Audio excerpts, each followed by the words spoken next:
All right, I was at the store the other day. I always make sure that I wander around the store because there's always something new, and they're always in places that you don't expect them to. So it's like an Easter egg hunt. You walk around the store, you can find things.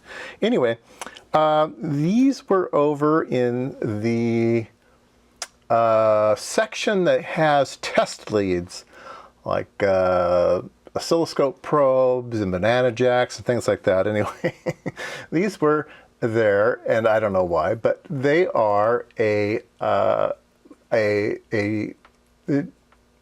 motorized actuator. That's a better word for it. It's a motorized actuator. So, if you're familiar with micrometers, you know, you turn this and it goes in and out. It's a real fine pitch, and these can be used on stages that are driven by micrometers, so optics people know all about these things.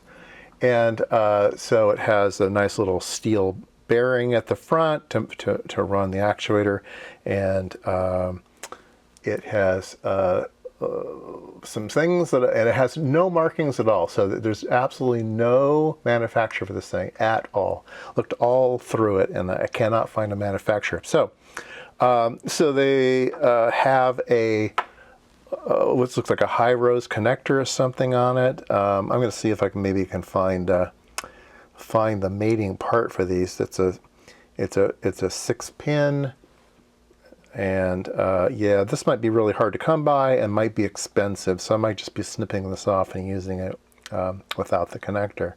Now, I'll need to take it apart to try to figure out what's going on, but fortunately there were 2 of them for sale, and I've opened this one up so we can take a look at it. So these are $5 a piece, so couldn't pass them up, right? $5.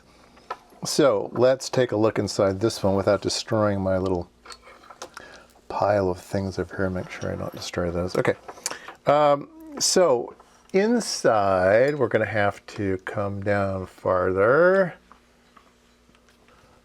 All right. And that's better exposure. All right, so if you take these 2 screws out and you take these 4 screws out, so 6 screws you take out, this back piece will come out.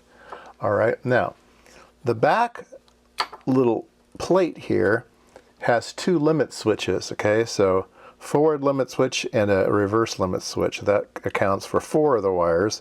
We're only down to 2 wires now. And inside of the unit here is a motor at the back end here. And then there's a coupler here, and that coupler goes into this, and these are 80 thread per inch threads. 80 pitch thread, and so as this motor turns, you have to turn 80 times for it to go 1 inch. So it geared way down, and then, like I said, the 2 limit switches. There's a little block. There's a little block that sits in here, and it registers in there with 2 pins. Now, as the motor slides, this little block slides, and this little block is the thing that hits the limit switches. So we can take that out. So yeah, there you go. So it is a DC motor, and it has black and white for the motor, brown, blue, gray, violet for the 2 limit switches, and that's all there is in it. So I thought there might be an encoder or something, but no, it's just goes off and on. So yeah, really nice. So I think I'll put this one back together now that I know how it works, and see if we can't make this thing go. Do I really want to? I don't really need the ability to. I know this connector is going to be expensive, and these were only $5. So I'm just going to snip these off, and we'll go from there using the color-coded wire, and we'll make this thing go.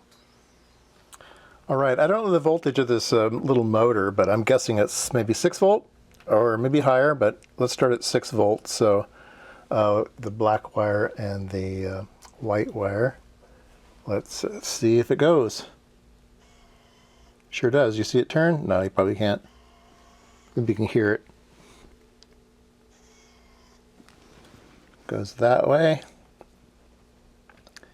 And then we'll make it go, oops, make it go the other way. Yep.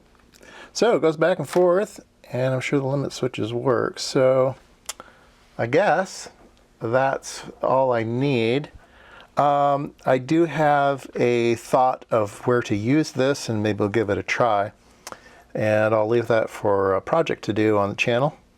I have a optical stage, and this would go on it, and then I could motorize it and have buttons and stuff. So yeah, I think that'd be a nice little project to do.